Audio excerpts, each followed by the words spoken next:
Okay, so today's lecture is quite close to my heart as we're looking at multi-platform content. So this module is only one lesson, and this is kind of like a how-to for creating an online presence for your radio station and for your personnel. It's all about new and innovative ways of cross promotion. Okay, and the challenges with the rapid changes in habits and technology where we're standing at the moment with AI, etc. While some aspects are constantly changing, there are some key elements of developing and serving the audience that will always remain constant, no matter what. So what we're going to be looking at is identifying the aspects of various delivery methods for content distributed via the internet and social media, which is your multi-platform, describing how online presence can cross-promote individuals and media outlets and supplement what's broadcasted by posting additional content online, and explain the various aspects of engaging and evolving audience in an outside broadcast, for instance, or a show or station by an online presence to strengthen your listenership. Things that we need to understand and look at is understanding your listeners. So know where they live, know where they shop, what they want and what they need from you, how to create an emotional bond with your listeners, delivering more than you promise to your listeners and your advertisers, surrounding yourself with people who want to win, taking time to talk to them and to smile at them in the halls. So wherever you go, developing personalities your listeners will love, focusing on the positives in your corner of the world, dreaming up fascinating promotions or special events. It's all about the marketing side of it and understanding your competitors, right? So I love this quote from Google. At Google, we worry first about creating an application that will work to benefit a user rather than worrying first about how it's going to make money. It's the similar concept that Apple came up with, okay, that Steve Jobs started with. So when Apple started, it was a company like any other, didn't do exceptionally well, didn't do exceptionally bad. He came in and he changed the way they thought about things. They didn't go in, here's a laptop, it's got this amount of RAM, this space, blah, blah, blah, blah. Do you want to buy it? They went in with, you need this thing because of a couple of different factors, and this is how it will assist you, and this is the future. Want to buy it? Okay, so for instance, good morning, and then there were two. So, like I was saying, let's. Hi, Katliso. Yay! I like it when people actually talk. Otherwise, I feel like I'm doing a monologue. Anyway, so it's that idea of there's a golden rule, or the golden circle rather, model, okay, which I want to show you a little bit about very briefly, because it's about how to inspire people. It's about understanding why you are doing what you're doing, not simply trying to sell people things, okay? So it's, for instance, another example could be when they started the phone. If I, like a cell phone for the first time, if I went to you and I just said, hi, here's this thing. It's similar to your home telephone, but you can walk around with it and make calls. Great, awesome. Doesn't mean I want to buy one right now. But if I go with, imagine this. Your mom is driving on the highway and suddenly her tire bursts and she needs to pull over. It's dark. It's like 8 o'clock or 9 o'clock at night. She's not in the safest area. Now she's stranded. Okay. Now your mom's standing there. Now what? Imagine I tell you I have a device that I can give you that you and your mom can both have, where she can notify you if she sits in an emergency state, something like this happens, and she can phone you to come and help her. Do you want to buy it?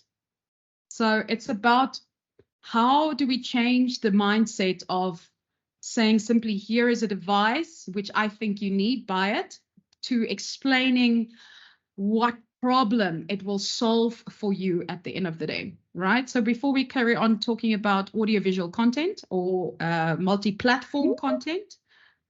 Oh, hello, another one. Oh, I like this. Then there were three. Okay, I'm going to show you a short a TEDx clip, but I'm not going to show you the whole one. I'm only going to show you about 3 minutes of it, okay? Just to get you into, or 4 minutes, into that mindset of what it is we are speaking about now. How do you explain when things don't go as we assume? Or better, how do you explain when others are able to achieve things that seem to defy all of the assumptions? For example, why is Apple so innovative? Year after year after year after year, they're more innovative than all their competition. And yet they're just a computer company. They're just like everyone else. They have the same access to the same talent, the same agencies, the same consultants, the same media. Then why is it that they seem to have something different? Why is it that Martin Luther King led the civil rights movement? He wasn't the only man who suffered in a pre-civil rights America, and he certainly wasn't the only great orator of the day. Why him? And why is it that the Wright brothers were able to figure out controlled powered manned flight when there were certainly other teams who were better qualified, better funded, and they didn't achieve powered manned flight? And the Wright brothers beat them to it.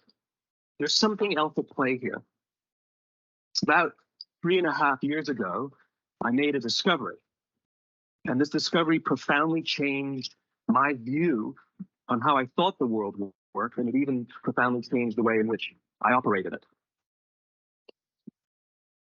As it turns out, there's a pattern. As it turns out, all the great and inspiring leaders and organizations in the world, whether it's Apple or Martin Luther King or the Wright brothers, they all think, act, and communicate the exact same way. And it's the complete opposite to everyone else. All I did was codify it. And it's probably the world's simplest idea. I call it the golden circle.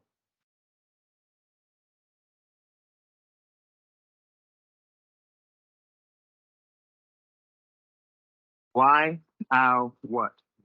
This little idea explains why some organizations and some leaders are able to inspire where others aren't. Let me define the terms really quickly. Every single person, every single organization on the planet knows what they do 100%. Some know how they do it, whether you call it your differentiating value proposition or your proprietary process or your USP. But very, very few people or organizations know why they do what they do. And by why, I don't mean to make a profit. That's a result. It's always a result. By why, I mean what's your purpose? What's your cause? What's your belief?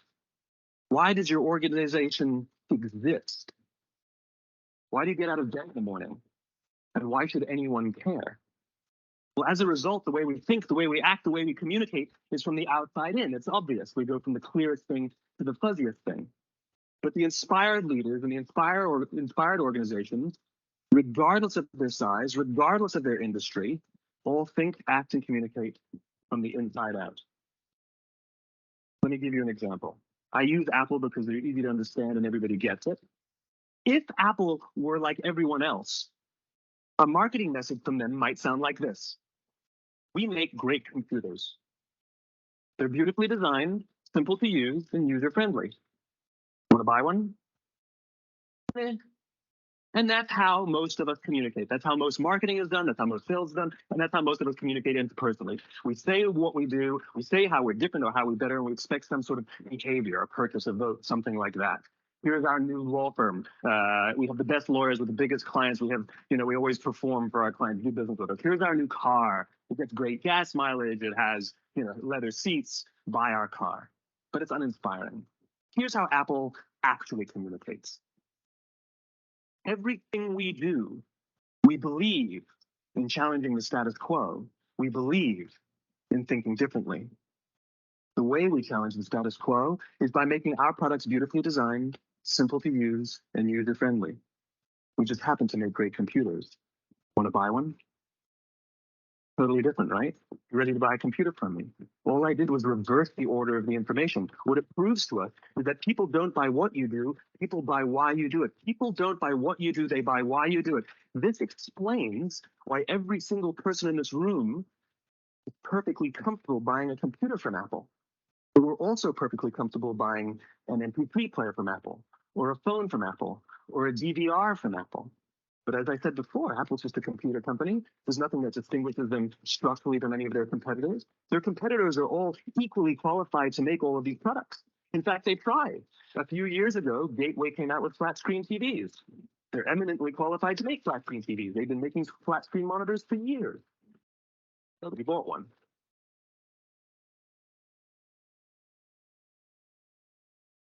Dell came out with MP3 players and PDAs. And they make great quality products, and they can make perfectly well-designed products, and nobody bought one. In fact, talking about it now, we can't even imagine buying an MP3 player from Dell. Why would you buy an MP3 player from a computer company? But we do it every day. People don't buy what you do, they buy why you do it. The goal is not to do business with everybody who needs what you have. The goal is to do business with people who believe what you believe. Here's the best part. None of what I'm telling you is my opinion. It's all grounded in the tenets of biology, not psychology, biology. If you look at a cross-section of the human brain, looking from the top down, what you see is the human brain is actually broken into three major components that correlate perfectly with the golden circle. Our newest brain, our Homo sapien brain, our neocortex, corresponds with the what level. The neocortex is responsible for all of our rational and analytical thought and language. The middle two sections make up our limbic brains, and our limbic brains are responsible for all of our feelings, like trust and loyalty. It's also responsible for all human behavior, all decision-making, and it has no capacity for language. In other words, when we communicate from the outside in, yes, people can understand vast amounts of complicated information like features and benefits and facts and figures. It just doesn't drive behavior. When we communicate from the inside out, we're talking directly to the part of the brain that controls behavior, and then we allow people to rationalize it with the tangible things we say and do. This is where gut decisions come from. You know, sometimes you can give somebody all the facts and your figures, and they say, I know what all the facts and details say, but it just doesn't feel right. Why would we use that verb? It doesn't feel right. Because the part of the brain that controls decision-making doesn't control language. And the best we can muster up is, I don't know, it just doesn't feel right. Or sometimes you say you're leading with your heart or you're leading with your soul. Well, I hate to break it to you, those aren't other body parts controlling your behavior. It's all happening here in your limbic brain, the part of the brain that controls decision-making and not language. But if you don't know why you do what you do, and people respond to why you do what you do, then how will you ever get people to vote for you or buy something from you, or more importantly, be loyal and want to be a part of what it is that you do? Again, the goal is not just to sell people who need what you have. The goal is to sell to people who believe what you believe. The goal is not just to hire people who need a job. It's to hire people who believe what you believe. I always say that, you know, there's if you hire people just because they can do a job, they'll work for your money. But if you hire people who believe what you believe, they work for you with blood and sweat and tears. And nowhere else is there a better example of this than with the Wright brothers. Most people don't know about Samuel Pierpont Langley. And back in the early 20th century, the pursuit of powered manned flight was like the dot-com of the day. Everybody was trying it. And Samuel Pierpont Langley had what we assume to be the recipe for success. I mean, even now, you ask people, why did your product or why did your company fail? And people always give you the same permutation of the same three things. Undercapitalized, the wrong people, bad market conditions. It's always the same three things. So let's explore that. Samuel Pierpont Langley was given $50,000 by the War Department to figure out this flying machine. Money was no problem. He held a seat at Harvard and worked at the Smithsonian and was extremely well connected. He knew all the big minds of the day. He hired the best minds money could find, and the market conditions were fantastic. The New York Times followed him around everywhere, and everyone was rooting for Langley. And how come we've never heard of Samuel Pierpont Langley? A few hundred miles away in Dayton, Ohio, Orville and Wilbur Wright. They had none of what we consider to be the recipe for success. They had no money. They paid for their dream with the proceeds from their bicycle shop. Not a single person on the Wright brothers team had a college education, not even Orville or Wilbur. And the New York Times followed them around nowhere. The difference was Orwell and Wilbur were driven by a cause, by a purpose, by a belief. They believed that if they could figure out this flying machine, it'll change the course of the world. Samuel Pierpont Langley was different. He wanted to be rich and he wanted to be famous. He was in pursuit of the result. He was in pursuit of the riches. And lo and behold, look what happened. The people who believed in the Wright brothers' dream worked with them with blood and sweat and tears. The others just worked for the paycheck. And they tell stories of how every time the Wright brothers went out, they would have to take 5 sets of parts because that's how many times they would crash before they came in for supper. And eventually on December 17th, 1903, the Wright brothers took flight. And no one was there to even experience it. We found out about it a few days later. And further proof that Langley was motivated by the wrong thing, the day the Wright brothers took flight, he quit. He could have said, that's an amazing discovery, guys. Now we'll improve upon your technology. But he didn't. He wasn't first. He didn't get rich. He didn't get famous. So he quit. People don't buy what you do, they buy why you do it. And if you talk about what you believe, you will attract those who believe what you believe. Well, why is it important to attract those who believe what you believe?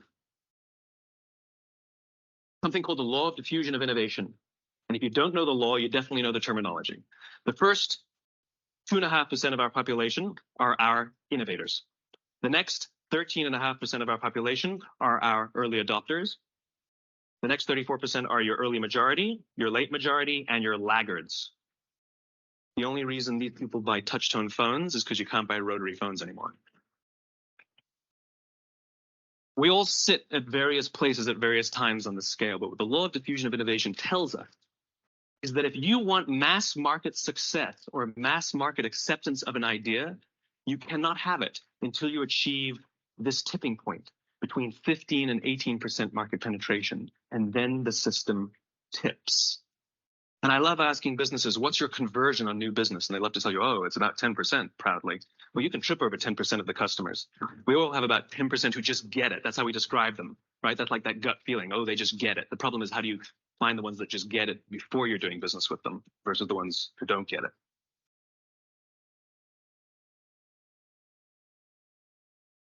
Okay, that's all I wanted to show you there. So why did I show you this? Because it's important to understand that this is how we think. This is the way we buy into things. This counts for you as well. So as a radio presenter, you want people to believe what you believe, to buy into you, okay? Which means you can't start with a what. You need to start the other way around. You need to start with a how, okay? So with that, let's go back to what we're talking about today. So let's start with, what is multi-platform content? What does that mean? Which platforms can we utilize in terms of radio? You can use social media, Twitter, Facebook, all of that jazz. And then you can also use websites. Yep. And I think, yeah, that's all that's on my mind. That's a good beginning, okay? So it's about, how do you communicate across multiple platforms and the kind of content that you will put out to multiple types of platforms. So the world we live in is not the same as 20 years ago. So 20 years ago, I could go on air, try and selling a what, and it'll work because it was more generic. These days, pretty much everyone is online. If you're not online, I don't know if you're alive. Like, people don't know where you are. Okay, so you want your audience to engage with you. You want to keep their attention, which means you need to involve them. So how do we do this? We insert an interactive component of your product, okay, so that your audience can be involved. And that's where multi-platform content comes in, whether you are broadcasting music or news or talk, whatever it is, okay? Listeners can interact with you immediately online using WhatsApp, Telegram, any of these social media platforms. They can email you, they can phone you, okay? There are multiple ways that they can contact you immediately. So interactive media has a benefit. Your audience can become a source of content. They become part of your community, if we think back to owned media, they are involved in creating the content because they send through their WhatsApps or their opinions on things, which you will talk about on air. Okay, so they help you acquire or build your product that you're doing on air. If you ask for stories, you will get stories. That's just how it works, depending on how I ask the message. If I ask the message in such a way that you can engage, that it is universal, and you have a story, you will engage with me, right? So we're looking at Beyond Powerful Radio today from page 315 onwards in your textbook. So if you start thinking about how you will do this, first and foremost, avoid useless chatter. This is a difficult one for people to understand because it's so easy for us to simply start talking and to talk and to talk, and at the end of the day to say nothing because we're so used to doing this with people. But what you want is you want to get down to the nitty-gritties, okay? You need the powerful communication message that will entertain and inspire and persuade people or connect people, which is powerful storytelling or story selling, as I like to call it. So your audience is always multitasking. You are always doing more than one thing at a time, right? That's the world that we live in. We are on our emails, we're on our phones, we're watching a series while doing something else. We are listening to what someone's saying while we're on our phones, okay? So we are not doing one thing anymore at a time. So our brains is all over the place, which is why our concentration period is so short, right? And why it's so difficult for us to just do one thing at a time. Which is also why we need to utilize these different media platforms, because if someone is viewing one of these other media platforms, they can see your message if they perhaps didn't listen to it on air, for instance. So if it's done more effectively, you can get more out of people if you give them different platforms, if I view something, because the way we take in information when you are studying, there are three ways that you can study. You can either take things in by writing them down, okay? Or you can take things in by hearing them or by seeing them. Majority of people need all three elements. So why would we on radio only use one platform? If I'm telling you that I need the touch side of it, so kinesthetic, it's what we call it, which is why we write things down, which is why outside broadcasts and things like this work, because I can experience this thing in real life, okay? I can have an actual experience, which is why augmented reality is becoming big, because we can experience this thing in a different way. I can see what's happening via social media, via websites, etc. Okay, and I can hear via the radio or a podcast or whatever it is. So we need to utilize more than one platform in order to get our actual messages across.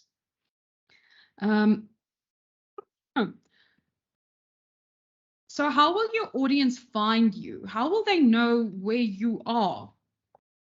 And what you have on offer? How will people that really want content locate, let's say in this case, like your restaurant in the first place? What are you giving them, right? So digital platforms require some way of letting the audience know that there's more of your branded content elsewhere. So that there's content on the web, on a podcast, on a blog, on your, I don't know, digital station, etc., where else it is. Having unique content on your website is important. It's your brand, okay? When I go onto your website, the first page I see is your brand, and it should connect directly with your brand on air. And you need to update this thing regularly, just like you need to, if you really want to be an influencer, work on your social media skills, you need to post at least once a day for people to actually have this thing top of mind, okay? Top of mind awareness is what we want, which means I need to be in people's face for them to remember me. So give your reason, or given your audience a reason to come to your website. Why would I go and visit your website randomly? I won't, unless I want to stream content, okay? So show them there's a benefit in it for them to come there. So if they come, they can get more or hear something different, okay? I need a reason to come to your website specifically. So offer more. It's important to offer something that I cannot get somewhere else. So listen to this interview that I've done, and it's on there, or go to this page to view something new that's coming up, whatever it might be. Then many broadcast networks and radio news talk stations routinely send reporters out with cameras in addition to audio equipment. Why? So that I can record my footage and not just record the audio, okay? So doing this means I can post video footage on my station's website. So this gives me an added value, something else, right? We watch videos. We watch a lot of videos, especially if you're on TikTok, okay? So it's about making sure I can have more than one way of taking in your content. So how do you drive your hits? I'm sure at some point you've all seen those catfish topics, those headers, those hooks that are just so enticing. And then you click on it and you're like, oh, this is nothing about what I thought it would be, right? Or those things where they go, I don't know, what is your favorite song, or which celeb would you be, or all that jazz. Those things are there for marketers or brands pay to put that kind of content on there, because at the end of the day, they use the stats of the people who use these things, these apps, to find out which celebrity you look like or whatever it is. Okay, so driving up the number of hits on your website is crucial for getting into a search engine, because Google works in such a way that, in essence, you are Google's customer. Google works on a trust level. So the more hits you get, the higher your trust level will become. Over time, your organic search engine optimization will increase, which means you will have a better chance of being on that first page, because that's where we want to be. We pretty much look at the first three things on there, okay? And the first page. How often do you actually go to the second page on Google search? Not that often, I'm sure, because what we want is normally in front of us. And how did they get there? By increasing their hits, by increasing their search engine optimization, by making sure Google finds you trustworthy as a website at the end of the day. Okay, so part of doing this is by cross-promoting your website on your radio station to drive up hits, by putting it on your social media pages, okay, by putting backlinks on there. But there are, like I said, other ways that you can get your station to pop up at the top of your search engine list with regards to utilizing a topic. And if we look at page 320 in your textbook, there is a section I'm going to read for you quickly. So at www.970wfla.com, we used a lot of photo and video galleries. I was often the local radio pool reporter for presidential visits, which allowed me to get quite close and take stellar photos. I'd post a gallery, especially if he's visiting local sites or posing with local celebrities. Once, the president took a few minutes to give a pep talk to our unlucky football team, and those pictures were quite popular among our website viewers. We watched the counter rise continually. We left it up for a while, and it continued to get a fair amount of attention. So the animal rights group PETA often uses women in bikinis or less to bring attention to the demonstrations. I interviewed and shot video of one lady protesting outside a KFC. The radio story was admittedly a bit boring, but we mentioned that video of the bikini-clad 20-something was available on our website. The hit counter went through the roof. If all your station is doing is streaming the same content online that you broadcast over the air, you're wasting big opportunities. You have video and print, online print, and instant interactive capabilities. With these come many more chances to create and deliver content and ways to establish deeper relationships with your audience. So use your website as this marketing tool, okay? But it can also be a lot more. A powerful website does what all powerful content does. It informs, it entertains, inspires, persuades, and it connects people to one another. So use video, create videos and utilize them. So create your own videos and post them online frequently, because this is, again, what you watch, what you see. Okay, it's part of your multi-platform world that we're living in. So create your own videos that should have 3 characteristics. They need to be short, they need to be entertaining, a lot of the times they're funny, and they need to be brand orientated. Okay, they're not a call to action, so they shouldn't say, come visit my website here. It just needs to be brand orientated. You need to include something of your brand, even if it's a value proposition. So you might be able to utilize YouTube better, or use TikTok better at certain times of the day, right? To get more people to view your product. So using digital media can help you grow your audience. The most on-air personalities are rewarded if they can grow web traffic in addition to reaching ratings goals. So most presenters do utilize social media quite regularly as part of their brand to make sure that you have an idea of who they are, of their personality, their characteristics, and follow them for a specific reason. So if we look at how you can use digital media to grow your audience, firstly, develop online content about something that you love, okay? Never put something on air that you don't have a passion for. So if you're into fashion, you post all the regular stuff that's happening in terms of fashion. If you love music, you post about the newest releases, okay? You form a blog and you post about what's happening. If not on a daily basis, on a weekly basis on this blog. If you're into, what else? I don't know, sport, then you post about what is happening, okay? Post about something you love, because if you're interested in it, you have passion, which means you can make people interested by sounding interesting. Very important. So strong web traffic starts with very strong content, first and foremost. Okay, so you need to create something meaningful to you. Don't waste your time developing content about things you don't like or don't know enough about. Stay with your passions. Then number 2, promote specific content from your site on the air. Utilize the different platforms. Use social media to promote specific content.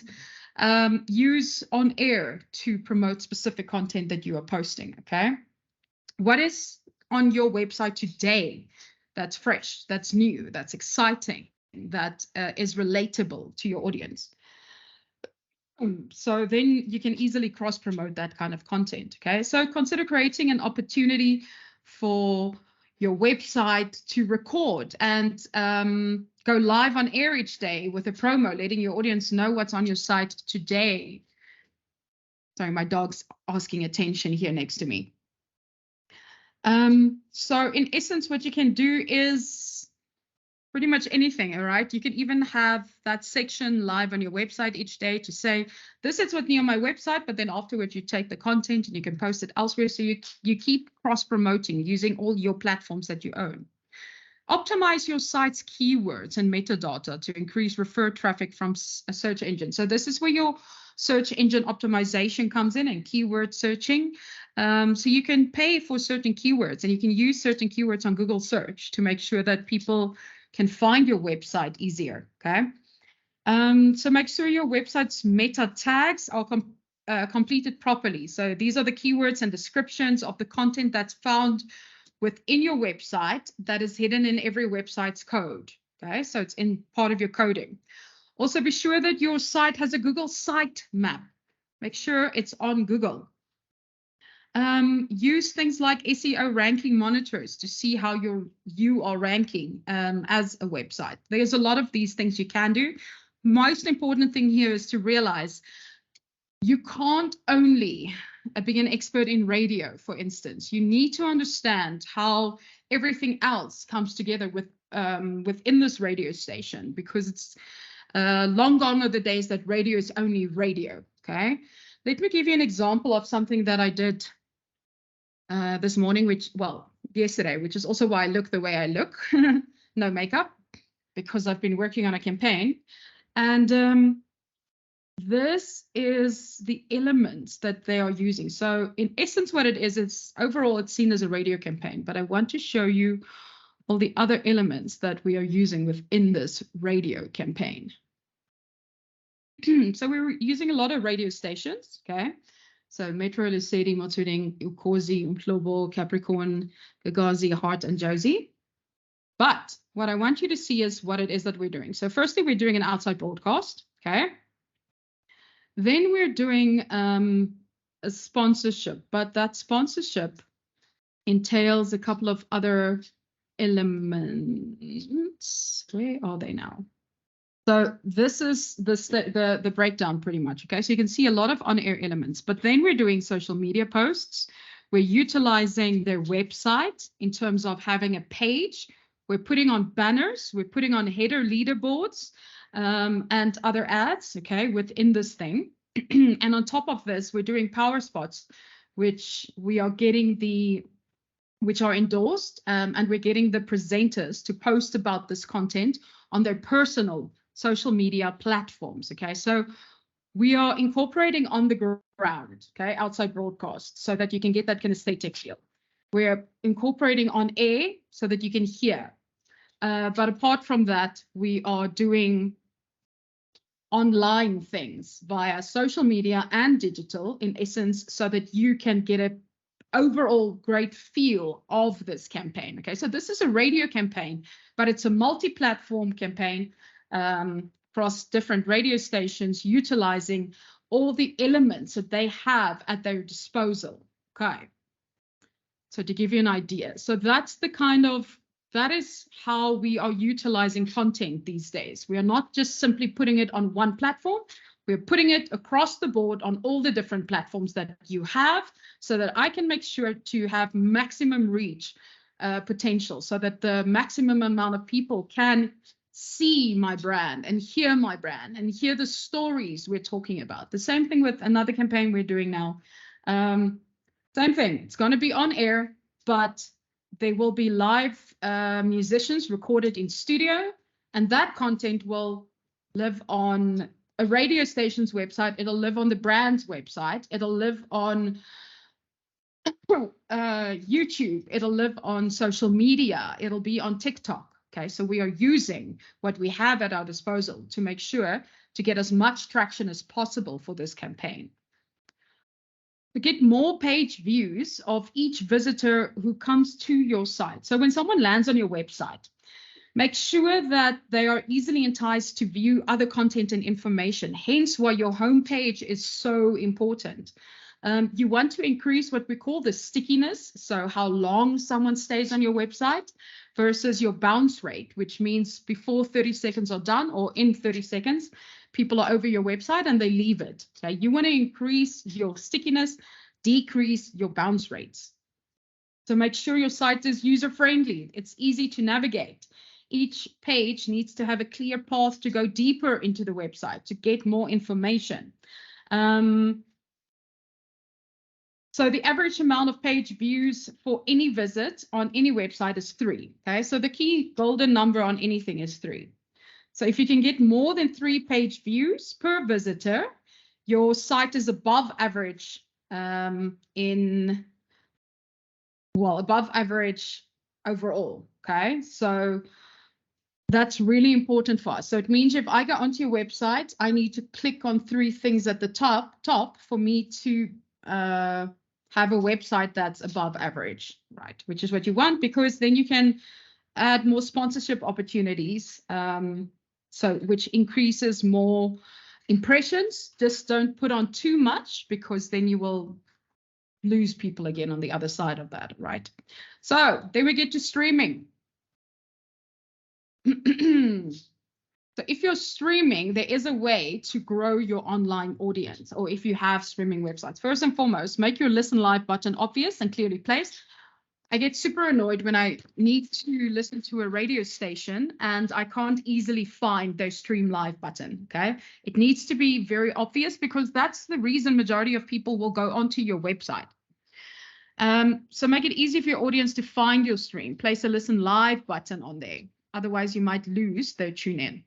So those listen live buttons are normally consistently and predictably placed, big and obvious, normally at the top. Put one on every page. So it doesn't matter where I go, I can still click on stream live. The second one, put links on your show's stream in your email signature. So each day you're interacting with your community via so many emails that you'll send out, right? To listeners, to buyers, to business partners, whoever it is. So posting a link on there can increase your tune-ins because I can see it and go, let me see what they're up to and click on it, okay? Same reason why in your signature, we always post whatever is going on in our world. So we always have our website on there. We always have, if we've won anything, we will add it on there, right? Because we want people to see it. Then add your show and your station to internet radio yellow pages type of sites. So the most popular radio station streams to attract listeners from a variety of sources are to use one of those websites, like for instance Iona FM, like where I can get a lot of different radio stations or their details on one website. So your own website is just one way for people to tune in, okay? There are a number of large internet radio station or streaming directories online that can help direct more traffic to your stream. And it doesn't cost anything to get listed. So some of the examples are radiotower.com, Web Radio FM, streamfinder.com, penguinradio.com, okay? Lots of different ones. Then promote your stream on air. So tell your audience, turn your computer into a radio, or use your phone for the radio, whatever it is. But tell people to go there, to go and listen there, that they can. And lastly, keep your current listeners. So you never want to get to a point where all you're doing is focusing on new listeners, right? Only on your P2. Don't forget your P1. Don't forget they are there. They are loyal. They are still listening to you. So you have a responsibility to keep them in mind as well, and to keep in mind that they're listening to you, okay? So don't run the same stuff over and over and over again, because your current listeners will get bored. Fill it with new content, with lifestyle information, whatever things that are happening that is relevant and relatable to me as a listener. When you create a website eventually, right? You need to ask yourself, why would anyone spend time here? Why would I tell a friend about this website? What is your strength and what are you doing to protect it? In this day and age, once again, you will be seen as more credible if you have a website, okay? Even I have a website. So I have a website for the two websites, one for each of the companies that I run. Then I have my personal website, okay? Not a Sharita website, my DJing website that I can also send people to. That's always constantly updated with things that are happening, etc. So you need to know why you have this website. What does it do? Is it just stagnant? Have you not updated it for the last year? What is happening on it, okay? So there's a do's and don'ts on page 327. Okay, do put yourself in the position of your user. So think like the person you want using your website, not like someone who's creating it. Keep your index page simple, but present. Sorry, it's my dog, and update it. Give me different stories, give me different levels that I can click on and go into, right, to find more detail. I respond better if I have fewer choices when I'm hunting for something. But then look for options when I want to go and complete the task. Think about when you go to a restaurant and this restaurant has like 20 pages in their menu. How long does it take you to decide what to eat? Because there are just too many options on this thing. It confuses you. Whereas if you're at a restaurant that only has a limited amount of options, you choose one and done, okay? So you want your website kind of to be the same. But within each page, you can create different ones for them to find out more information, but keep it simple, okay, across the board. Anticipate what a user would want to do next. So if I go to a website, what is it I want to do next, okay? Offer them that choice. Give them options about what's happening. Make it easy to get that information without making it impossible. So user-friendly, very important, but understand that the first thing we do when we go onto a radio station's website is we'll want to stream, or we would want to look at the shows, okay, the show plans. So the different times of the different shows, the presenters, know more about the presenters, okay. So we know that that's the first stuff we do. So that should be easily accessible for us. Use images sparingly. So don't just have like a million images everywhere. Use them where needed, right?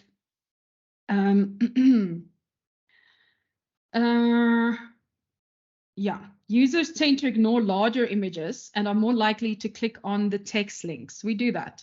We click on text links. Become the authority. So links to sources outside of your site don't lead users away. They bring them back more frequently because they become the authority. You become the authority of a topic.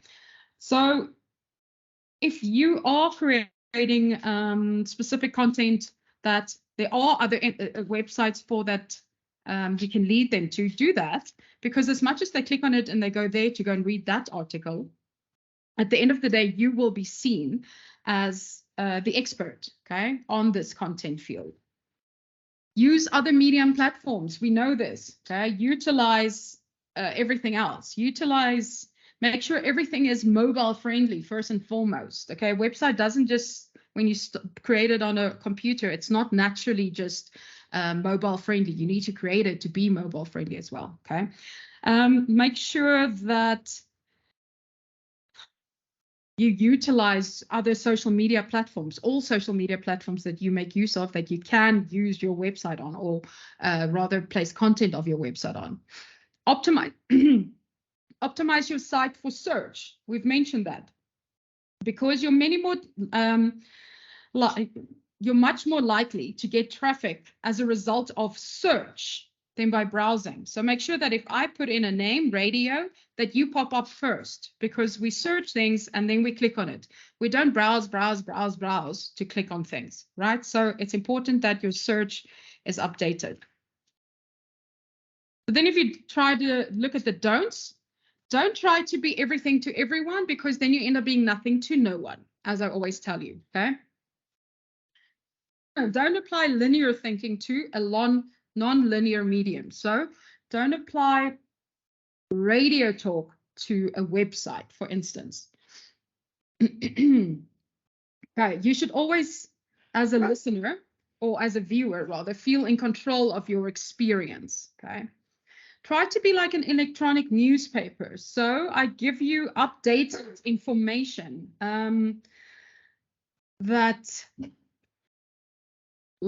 might be something your competitors are not posting. It'll also make you appear higher on search, especially if it's relevant, okay?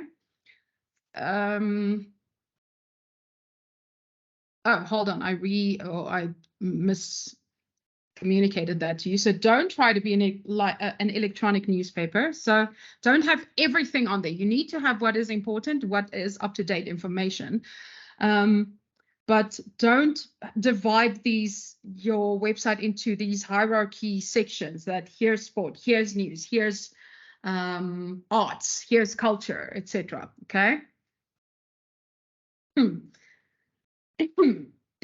Because it's not user-friendly enough for a radio station. And once again, as a radio station, you don't want to post so many different types of things. You only want to post what is relevant and applicable to me right now. And then think about what works today, but understand that whatever that is not going to work a year from now. We are in a very fast-paced, innovative, changing society, okay? Whatever is happening today, a year from now, things might look extremely different, especially taking AI and the fast growth of that into consideration. So you need to be open to adapting and to innovating, okay, and to changing. You can't stay stagnant. Okay, so let's look at a few questions when you are reviewing, or well, that you need to review when you are entering the digital space, okay? Firstly, it's content, then community, communication, commerce, monetization, movement, management, and measurement. So under content, who are you targeting? Who is your average listener? What type of content will be featured on this website of yours? Who will be responsible for the production of your content? Will you be doing it? Will someone else be doing it? How often does your content need to be refreshed, and who will be responsible for this implementation? Will the content be delivered in the form of text or audio or video? What type of technical platform will this content require? Is the content going to be syndicated to somewhere else, like a podcast or iTunes, or I don't know, somewhere else, Shoutcast, etc.? Will the content require any RSS? So really simple syndication feed functionality, which is for podcasts. Are you going to share your content on other websites? Is any of your content going to be repacked for emails, for email redistribution? What is your mobile experience, okay? What mobile experience are people looking for when they are using your website? Can the site be optimized for all mobile browsers, or is it just for Android or just for iPhone, for instance, okay? How is the site going to be optimized for search engines? So there's a lot of questions to ask, and that's just the first one. That's just under content. Are you still with me, by the way? Yes, ma'am. Second one is community. So does your site give the audience freedom to establish establish a community around your content? For instance, if I go onto this website, so Sephora is very good at this. They are one of the leaders in this. They on their website give you access to makeup tutorials. You can see whether a certain brand of makeup or a certain shade or whatever will suit you or not. There's a community forum where you can ask questions. There are experts that can give you advice on it. You can buy this stuff through their website, okay? They give you pretty much everything you need with regards to makeup on one website. And there's like I said, there's a forum where you can interact with other community members. So I don't need to leave this website. I can get everything on here, okay? Which means I'm growing my audience or my community, and my community is creating content for me. It's we have created this community feeling overall, which is exactly what you want at the end of the day. So then, does your content lend itself to augmentation from user-generated content? Are you harnessing the traffic on your website? Is there any incentive for your website? Are you maintaining active emails as part of your user database? And can you use social media on there as well? Then under communication, how will visitors interact with your brand? Okay, do you have a dedicated listener relationship manager who will be responsible for monitoring your social media? Do you have a policy for air talent on how quickly listeners should expect a reply from an email? What type of technology will you use to facilitate communication? Then e-commerce, are you going to be using this or not? Okay. If you are, that's a whole different ball game when it comes to security in the world. So if you are using it, what type of storefront or functionality are you using? Do you have a secured merchant account? What is your strategy for controlling inventory? Who will serve as the customer service representative? Are there products that you will be promoting? Do you want to make money from this website or not? Okay. Radio stations do make money from their websites, from their streaming, because when you press play on something, there's an ad that starts. Okay, so there are monetization ways of making more money on a website. And then under management, who will lead this initiative inside the radio station? So under who does the website fall? And normally it would be like you have a digital manager, social media manager. In the case of SABC, it's one group of people who are in charge of all the websites, okay? Then you have certain people who will purely post content on there. Then there's someone else who might be in charge of your social media. So what systems do you have in place to traffic your ads? Who will manage your streaming technology? Who is responsible for technical problems? Who will lead the sales initiatives for Interactive? Has your compensation packages been reconfigured to reward people for action on the digital plan? So are there incentives where I'm rewarding people for being there? And then what type of education or coaching or internal guidance do you have available for your sales and content teams? Okay, so lots of questions to ask there. And then under measurement, how are you measuring what's happening on your website? What kind of metrics program are you using? Google Analytics is wonderful if you don't have anything else, by the way. Is it necessary to commission a third-party audit for this website? What type of reports will be open to the sales staff on a regular basis?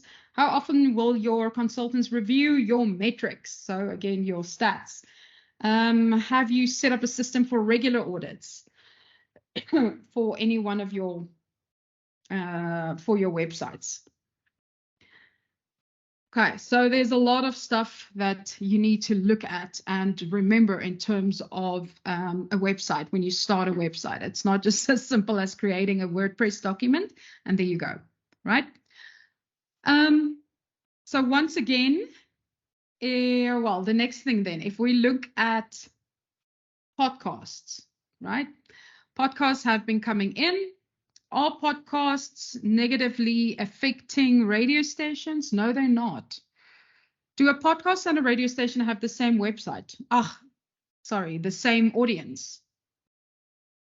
They don't. Why don't they? Because one is made for mass media and one is made for a specific type of target audience. Okay, so we're not utilizing the same audience, but using a podcast as part of your radio station can help to increase traffic once again, establish your brand, etc.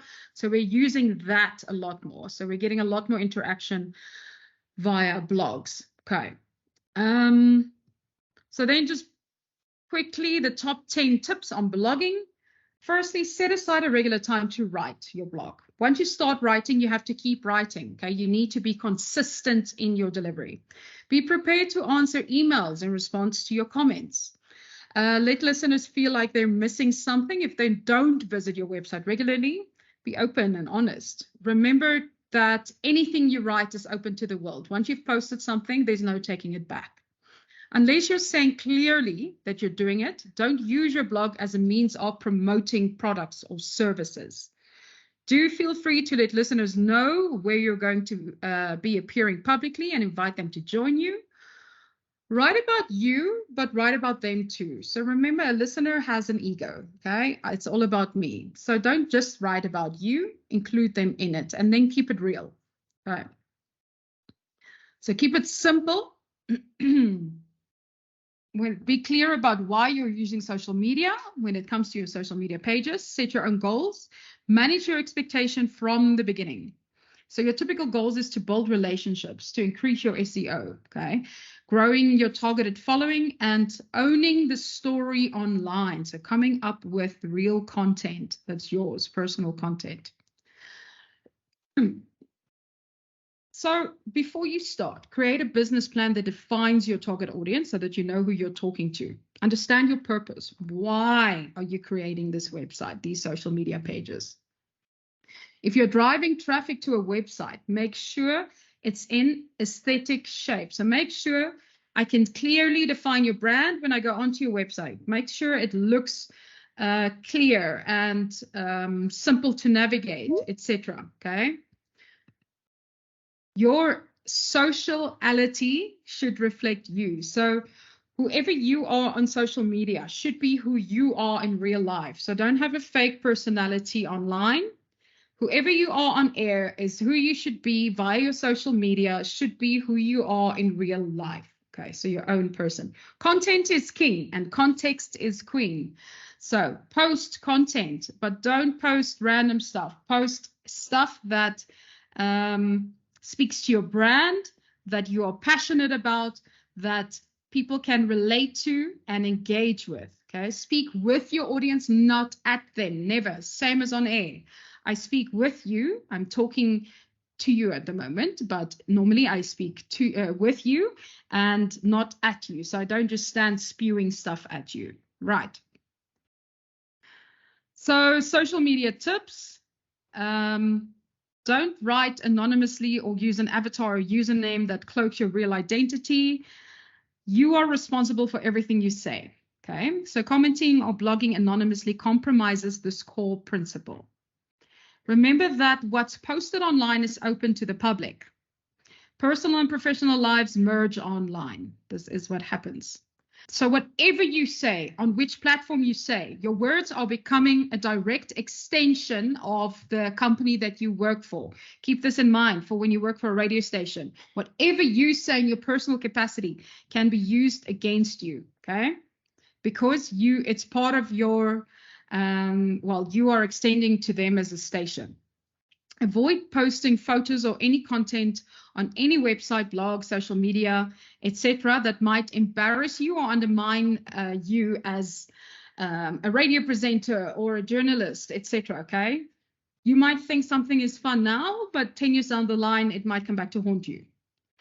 So keep this in mind. Even if you're posting what you believe is on a private website or a password protected site, don't post anything that can come out and be embarrassing. Okay, remember there are lots of hackers out there, and if you're an influencer or a celeb, they will target you and they will keep your stuff ransom and make you pay them, right?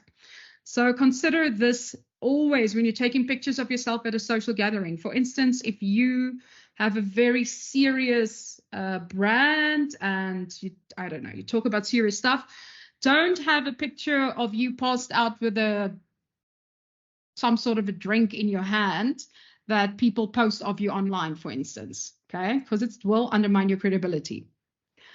So that kind of stuff is always extremely important to remember. So what is it that we looked at? The delivery method or the how isn't as important as the what of the content or the why, okay?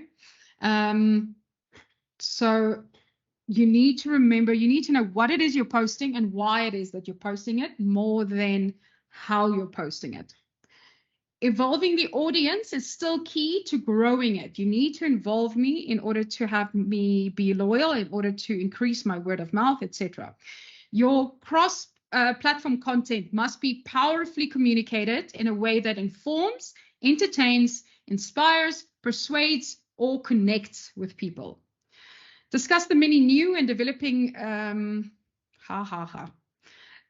platforms in class. Yes, so in terms of what is happening in the world in terms of content. Oopsie, what did I just do? So if we think about new and developing platforms that we can utilize as multimedia platforms, multi-platform content, for instance, that we can utilize, what are new and innovative ways coming up that we are starting to use more? Any idea? Other than TikTok, I don't know.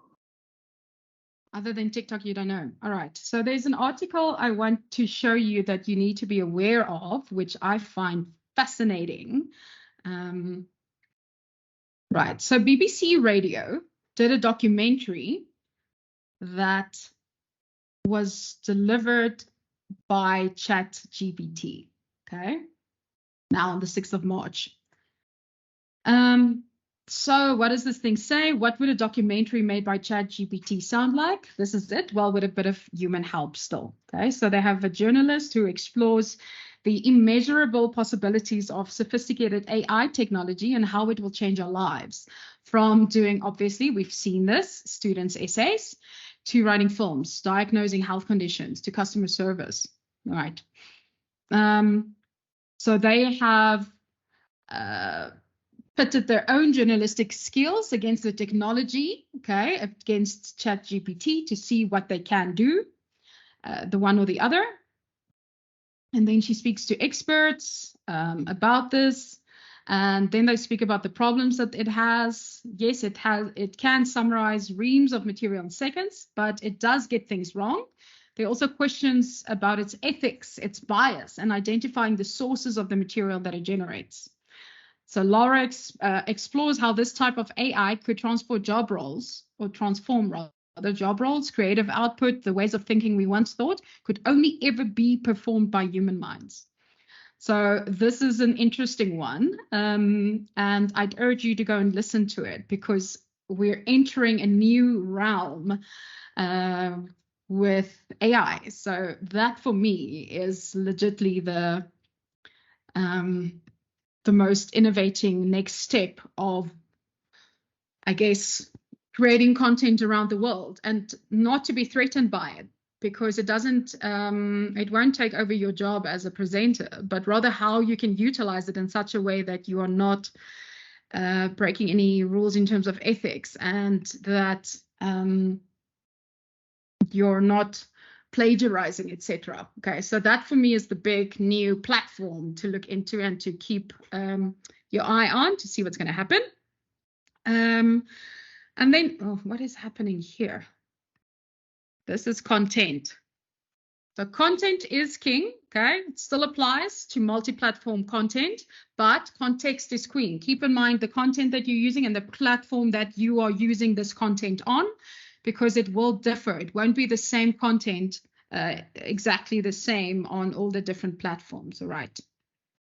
Cool. So that's all I wanted to talk to you about today with regards to multi-platform content, keeping an eye out on the future and, the future of media and what might be happening, and how to utilize everything that you have at your disposal, realizing all the different platforms that you do have at your disposal to make sure that your reach increases. Okay, any questions?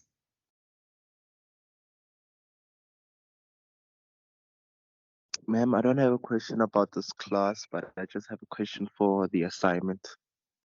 Okay.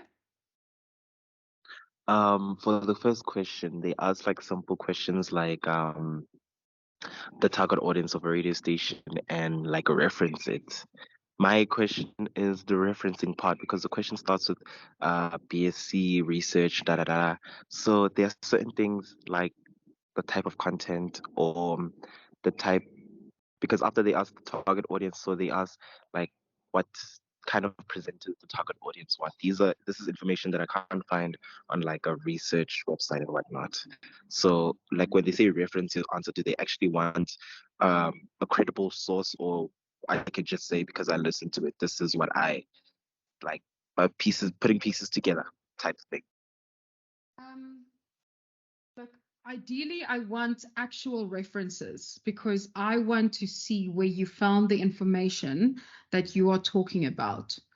So it doesn't have to be the BRC, right? It's looking at interviews. It's looking at a lot of different type of content pieces. And looking at these different type of content pieces can help you put together this puzzle of who my listener is.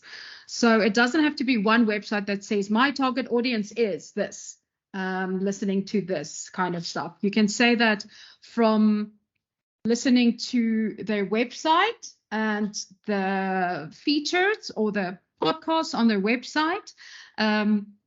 It tells me that their audience is this. And then you reference the website of that radio station, for instance. All right. So if, for example, I'm choosing YFM, right, and I kind of have an idea of the target audience, but in order for me to reference and say like what the target audience likes, I go to the YouTube page and I see, oh, these are the type of interviews that they conduct, and these are the type of guests that they get. So this is what interests their target audience. Yeah. So YFM we know is an urban CHR radio station. So use they're very frequent on Twitter as well. So you can use like their Twitter page. Use see what's on their actual website. I don't know if you have the app. If you have the app, look at what they post on the app. So use whatever you have. So there's no distinct place that you can get all of this information online, okay? Hence why this is simply about teaching you how to do different types of research in order for you to have a broader image about who this listener is. Okay, I understand. One last question. Is there a specific way that I could like put that answer, like when they say reference your answer, do I just write it in brackets, Harvard referencing, or is it just me Harvard telling referencing you done. where I got it? Harvard referencing always. Gotcha. Okay. Thank you. Okay. In that case, you should have a wonderful rest of your day and weekend, and I shall see you in person next week. Can't wait. Love the in-person classes because there's actually interaction more and more people. But anyway, so then I'll chat to you then. All right. If you have any other questions, feel free to drop me a WhatsApp or an email. All right. Bye. Bye.